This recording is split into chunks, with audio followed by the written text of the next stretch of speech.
In this video, we'll show you how to enable the Under Construction mode in AuctionWorx. This is crucial when you are publishing your website and restricting access to the site.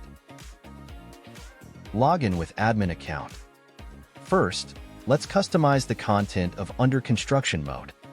Navigate to the content page and edit the Under Construction mode content. Update the content as needed and save your changes. Let's enable the setting by navigating to the Setup page under the Site Preference. Locate the Under Construction mode setting and enable it. Let's see the Maintenance mode is activated. As I browse, we can see the site is loading maintenance page.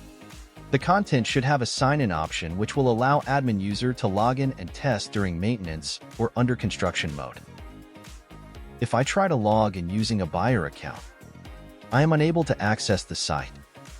However, when I log in using an admin account, I can successfully access the site.